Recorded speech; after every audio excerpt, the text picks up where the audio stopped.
क्या पूरा मामला है? जैसे हमारा एक बजे से लेके 1:20 तक का टाइम होता है, जयपुर जाने के लिए काउंटर पे लगी हुई थी। तो उनकी झज्जर वाले काउंटर पे लगी हुई थी। तो वो झज्जर रेवाड़ी के आवाज़ लगा रहा था, मैं अपने झज्जर रेवाड़ी जयपुर के लगा रहा था। तो वो बोले, मेरे से बोला कि कंडक्टर कि झज्जर के मत लगा, झज्जर की सवारी मत बैठा एक भी। वो मेरी बस से यानी कि जो भी चढ़ने के लिए तैयार हो रहे थे ना, उनको पकड़ के अपनी में चढ़ाने लग रहा था। तब वो मैं बोला, तू भी मत लगा रेवाड़ी के, तेरी तो रेवाड़ी भी नहीं जाएगी, बस हमारी तो झज्जर होते निकलेगी, तू क्यों रेवाड़ी के लगा रहा है। फिर वो मेरे ड्राइवर से बोले कि समझा ली, इसको नहीं पिटेगा। फिर इतने में वो ड्राइवर आ गया उतर के, वो एकदम मोटा सादा, और फिर मेरे से ही गाली गलौज करने लग गया, माँ बहन की गाड़ी देख के। फिर बोला, मैं मुद्दा मार दूंगा। फिर बोला कि मैं बोला, गाड़ी क्यों दे रहा है। फिर इतने में यानी कि पीटना शुरू कर दिया ना, सिर पे मारी और कमर में मारी, और यहाँ पे हाथ में भी चोट आई है, और यहाँ पे सूजन आ रही है। फिर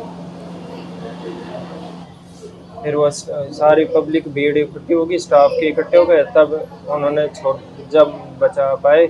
और फिर जब स्टाफ वाले बोले कि पीसीआर जब तक नहीं आ जाएगी ना, जब तक तू बस को नहीं लेके जाएगा। फिर इतने में आगे खड़े हो गए ना स्टाफ के, और पब्लिक जाने नहीं ले दे रहे।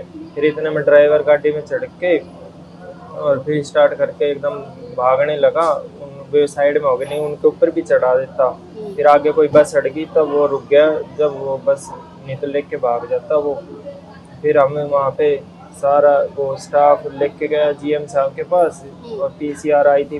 फिर जीएम साहब ने बोला कि यहीं आ रही है पुलिस वाले। फिर पुलिस वाले ऊपर गए। फिर फिर वो पुलिस वाले मेरे को बोले कि चलो चौकी में लेके चलते हैं। चौकी में लेके गए। चौकी में बोले कि वो यही कर लो, चौकी में बोले कि अलग कमरे में लेके चलो इनको, यही कर लेते हैं फैसला, आगे क्यों जाना। फिर वो हमारे स्टाफ को ही धमकाने लग गए सारे, वो पुलिस वाले थे जो। फिर वो हमारे स्टाफ के बोले कि हमें दरखास्त देनी है। फिर दरखास्त दी हमने। फिर जब जाके कौन सी चौकी में गए थे आप? बस स्टैंड के अंदर ही है वो, गेट पे ही। कहाँ कहाँ चोट आई आपके? सिर में मारी थी टोपी पे, और बैग छीनने की कोशिश करी थी, बैग तो छीनने नहीं दिया। और यानी कि यहाँ पे ज़्यादा ही है, और यानी कि अभी एक्सरा हुआ है। और ये मेरी सारी ड्रेस मैडम इतनी लात लात और मारी थी मैडम यहाँ पे, जूते छप रहा है ये। और पैंट मैम पूरी ड्रेस पे एकदम टांग चौड़ी करके फाड़ दी, जैसे ये ड्रेस और शर्ट।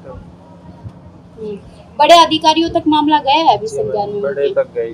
क्या कार्रवाई हुई अभी तक? कार्रवाई अभी चल रही है मैडम। और जो प्राइवेट बस वालों ने जिन्होंने वो भी मारपीट झूठे एडमिट हो रहे हैं, उनके कुछ हुआ भी नहीं है मैडम, उनके हाथ तक नहीं लगाया। सीसीटीवी निकलवा रखी है मैडम कैमरे की। अच्छा, ठीक है, आप क्या चाहते हो आप? मैम वो हर बार ऐसे ही, हर हमारी चंडीगढ़ जाती है ना सुबह अप डाउन वाली बस, तो तब भी वो झगड़ा करते हैं। जैसे हमारी चंडीगढ़ से रोहतक आएगी ना, एंट्री होगी, गेट में ही चाय वाले की दुकान के पास खड़े हो जाते हैं, और वो रुकवा लेते हैं गाड़ी को, बोलते हैं कि यहीं रोक ले, 10-15 मिनट बाद जाना, हमारी जाएगी पहले।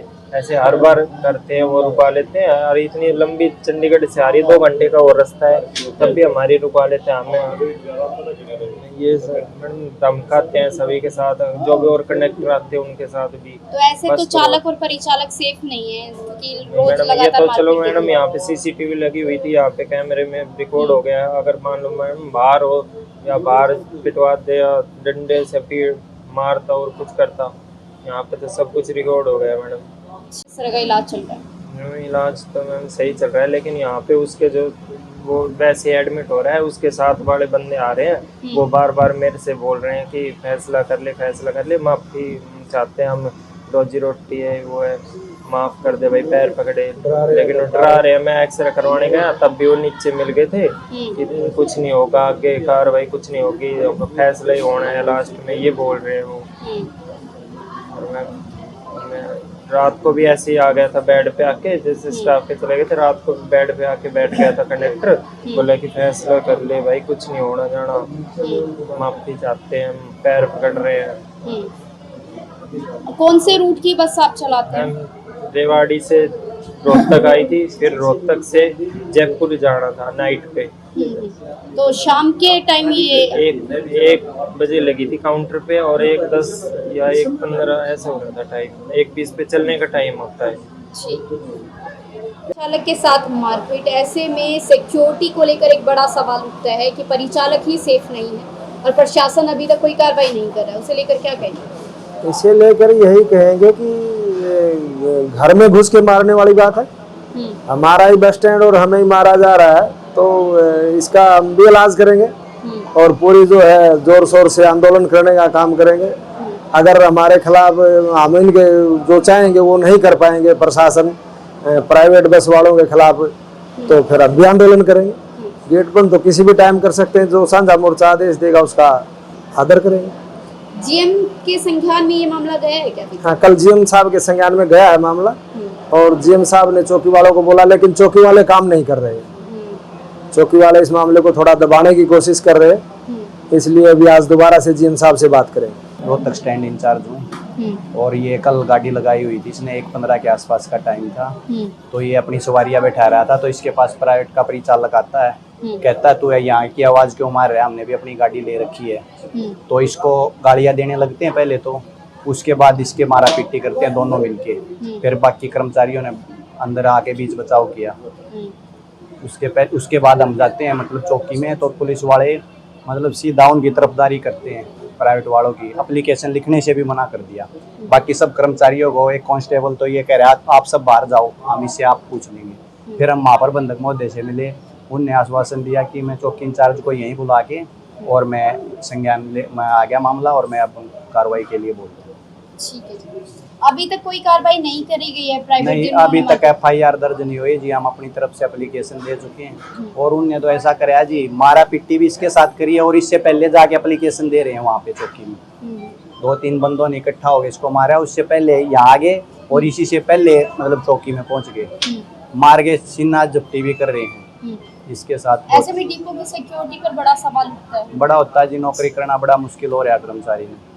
क्या कहेंगे, क्योंकि परिचालक ही सेफ नहीं है रोडवेज डिपो में, तो उसे लेकर क्या कहना चाहिए? सबसे पहले तो मैं परिचय देता हूँ। मैं सुरेश नेहरा, सदस्य साझा मोर्चा रोहतक डिपो। जब एक हमारे घर के ऊपर ही बस स्टैंड हमारा घर है, और वहाँ काउंटर पर सरेआम ड्यूटी एक परिचालक को ड्यूटी पर पीटा जाता है, और साथ में पुलिस चौकी भी है, बिल्कुल पुलिस की नाक के नीचे ये काम हो रहा है।